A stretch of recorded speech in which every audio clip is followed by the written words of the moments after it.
Welcome to The Self-Led Woman. This is a podcast about emotional eating, the experiences that shape our relationships with food, and the path back to self-leadership.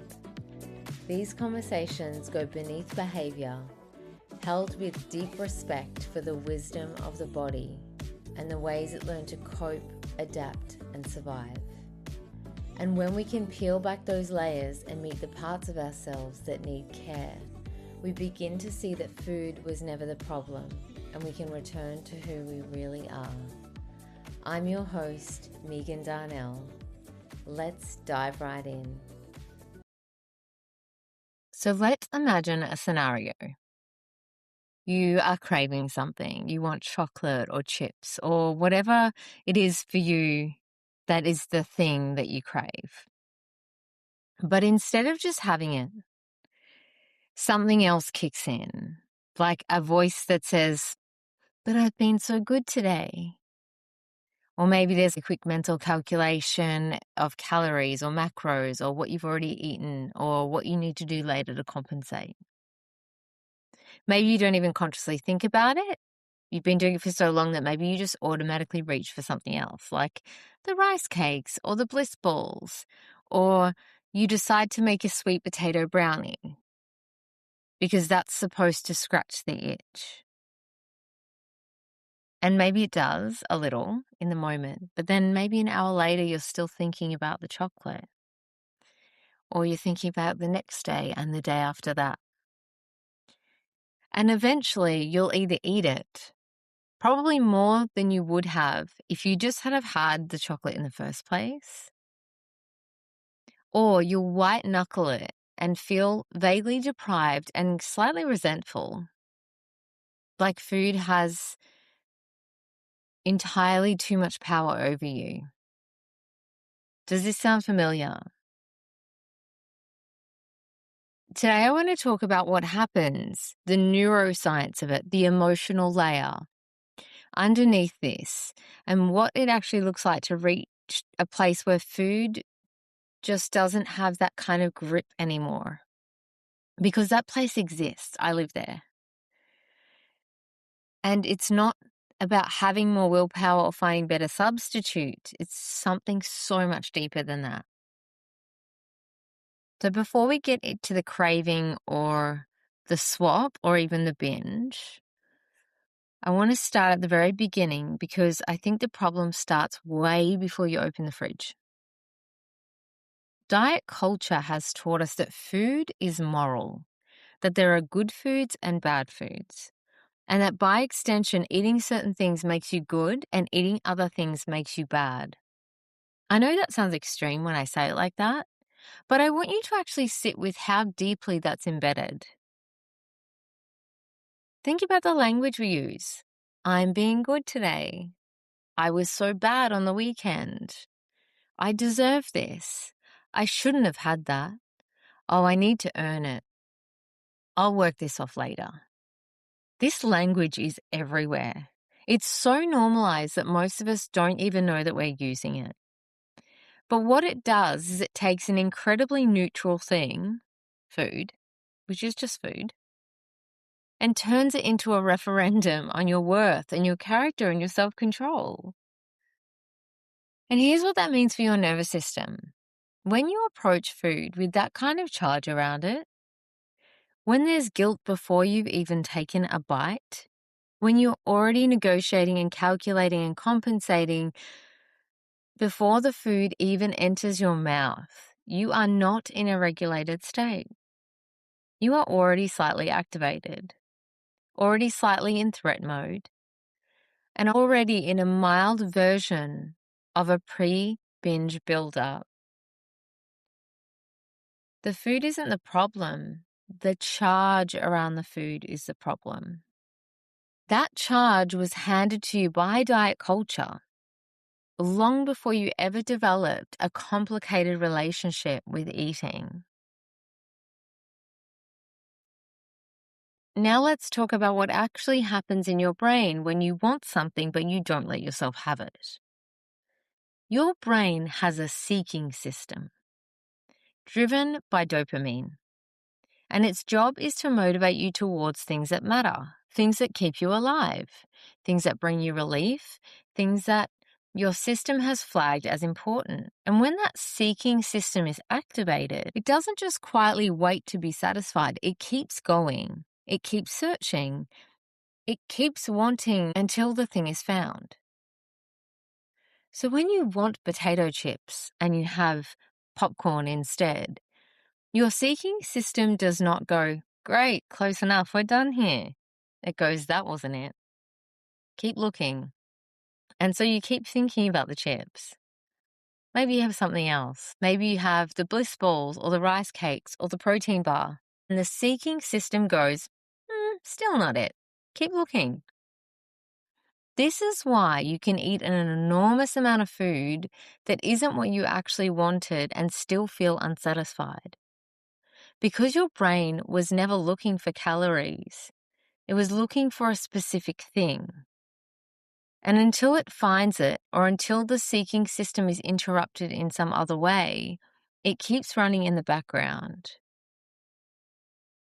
Now, I want to be clear here because I know someone is going to hear this and think, that doesn't mean I should just eat whatever I want all the time. And the answer is, it's far more nuanced than that. And we're going to get to that in a moment. But what I want you to take from this is that the seeking system is not your enemy. It's not a sign that you're out of control or greedy. It is a sophisticated neurological process that is doing exactly what it was designed to do. And fighting it without understanding it is why so many women feel like food has power over them that they can't quite explain. Now, here's where it gets deeper, because this isn't just about neuroscience. It's about what it means when we ignore what we want.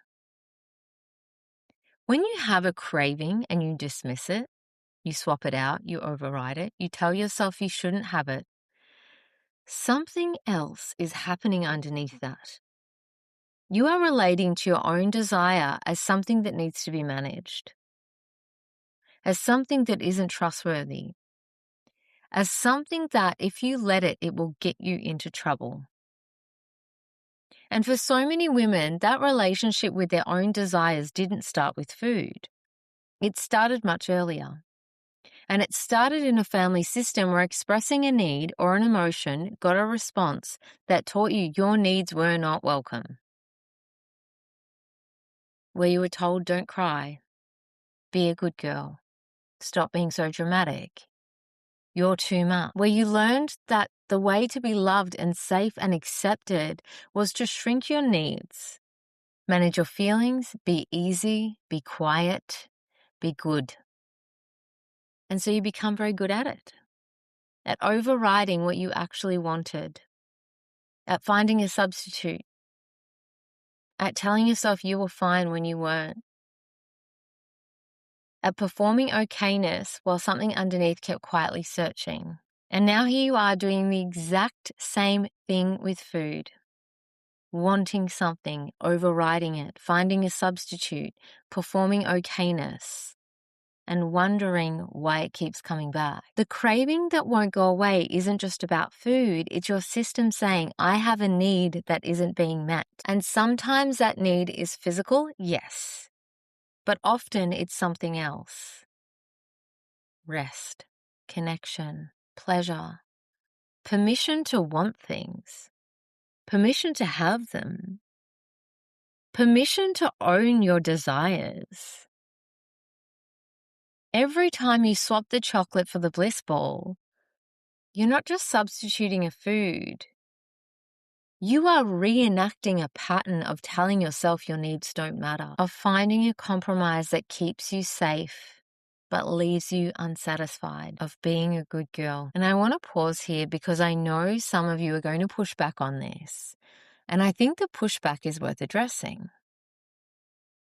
Because there's a version of choosing not to eat something that genuinely comes from self-care. I know this personally. I'm actually celiac. I can't eat gluten. If I eat gluten, I will be violently ill for days. And I will notice changes in my digestion for probably up to 3 months afterwards. This is not a diet rule. That's me knowing my body and just respecting what it needs. And over the years, I've found things I love that work for me. I once made sweet potato brownies that were genuinely delicious. Not because they were a diet food, but because they tasted good and they made me feel good. I also know that if I eat a lot of sugar, it messes with my mood and it makes me feel flat and have a bit of brain fog. So I still eat sugar. I don't have a rule around it, but I eat it in amounts that feel good to me. Not because I'm being quote unquote good, but because I've learned that what my body feels like when I'm eating in a way that genuinely nourishes it. And I prefer that feeling. That's self-knowledge. That's a relationship with your body built on curiosity and experience rather than rules and restriction. The question I want you to ask yourself, not to judge the answer, but just get curious about it, is this. When you make a food choice, where is it coming from? Is it coming from genuine self-knowledge, from an understanding of how your body feels and what it needs? Or is it coming from a belief that there is something wrong with you that needs to be fixed, that needs to be controlled, that left to your own devices you can't be trusted? Because those two things can look exactly the same on the outside, but they feel completely different and they have completely different outcomes. One builds trust with yourself over time, the other overrides it. There's more than one piece I want to add here. It's something that I see play out constantly in my work with my clients. When you label a food as bad, when you tell yourself you're not allowed to have something, you don't just create a seeking system that keeps searching. You also activate what I call rebel parts. They're parts of you that have been told no too many times. They're parts that have been controlled and managed and overridden, and parts that are tired of being the good girl. Those parts will push back. They will want the thing more, not less, precisely because it's been forbidden. This is not immaturity or self-sabotage. This is completely understandable. It's a completely understandable psychological response to restriction. When something is off limits, it becomes more desirable. The brain amplifies its importance. And the rebel part has spent years having its needs dismissed, will use any opportunity to finally get what it wants. This is why binges so often involve the exact foods that are on your forbidden foods list. Not because you're weak, but because your system is trying to find balance, trying to find and meet the needs that have been suppressed for so long. So what's the alternative? What does it actually look like to not have food running in the background of your mind like an open app that's draining your battery? I want to share what it looks like for me. Not because my way is necessarily the blueprint, but because I think it helps to hear what's actually possible. I eat what I want within the things that genuinely agree with my body, which I know because I've paid attention over time. I pretty much eat whatever sounds good to me. If I want chips, I have chips. If I want chocolate, I have chocolate. I have it, I enjoy it, I move on. I don't think about it afterwards, I don't compensate, and I don't make it mean anything about me. And if I notice I'm wanting to eat outside my normal patterns, I get curious, not judgmental. I ask myself, am I actually hungry? Sometimes it's a yes. Maybe I'm at a certain point in my cycle and I genuinely need more food. Maybe I've just been a bit more active than usual. And sometimes the answer is no. I'm not really hungry. I just haven't stopped all day and I'm looking for a break. And in that case, I might still have a little something because sometimes a cup of tea and a few squares of chocolate is genuinely what the moment calls for. And I might also just take the break. The difference is I don't make it mean anything. Food is just food. Sometimes it's also comfort, and that's okay. The goal is not never eat emotionally ever again. The goal is to know yourself well enough that you have choices, that you're not just reacting, and that you can get curious about what's happening and respond from that curiosity rather than from shame or rebellion or autopilot. That's what food freedom actually looks like. Not eating only salads or not having no preferences, but it just not being a big deal. It doesn't have that charge. I'm not spending mental energy on it that could go somewhere else entirely. If you are someone that thinks about food a lot, who finds certain cravings feel completely out of control, who's tried swaps and substitutes and you still find yourself back at the same place, I want you to hear this. Your brain is searching. It's doing its job. But underneath that search, there is usually a need that has gone unmet for a very long time. Not just a need for a specific food, but a need to be heard, to have your desires matter, to stop performing okayness and actually get what you're looking for. The path forward is not more discipline or better substitutes. It is getting curious, building a relationship with your own needs that is based on trust rather than management, learning what your body actually feels like when it's nourished versus when it's running on restriction and shame, doing the deeper work of understanding why it feels so unsafe to want things and actually let yourself have them. And if you're ready to jump out of this cycle and off the merry-go-round, my waitlist is open for Breaking the Emotional Eating Cycle, my self-paced course. If you join the waitlist, you'll get founding member pricing, which means that will be the lowest price this course is ever offered at. You can join the waitlist at megandarnell.com.au/waitlist. This podcast is intended for educational and informational purposes only and is not a substitute for therapy, medical advice, or professional health care.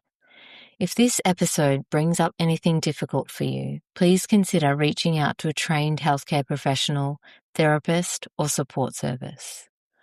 In Australia, you can contact Lifeline on 131114 or the Butterfly Foundation National Helpline on 1800 33 4673, which provides support for people experiencing eating disorders and body image concerns.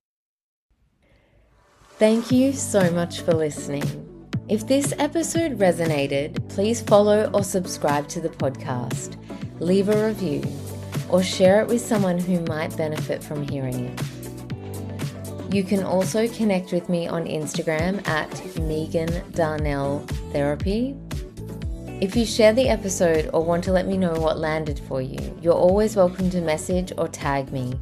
I love hearing from you guys.